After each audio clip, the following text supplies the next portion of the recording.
సాయంకాల సమయములో సంధ్యాదీపారాధనలో వచ్చును తల్లి మహాలక్ష్మి, వచ్చును తల్లి వరలక్ష్మి.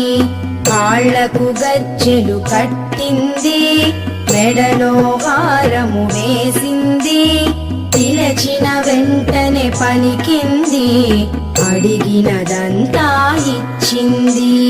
సాయంకాల సమయములో సంధ్యాదీపారాధనలో వచ్చును తల్లి మహాలక్ష్మి, వచ్చును తల్లి వరలక్ష్మి.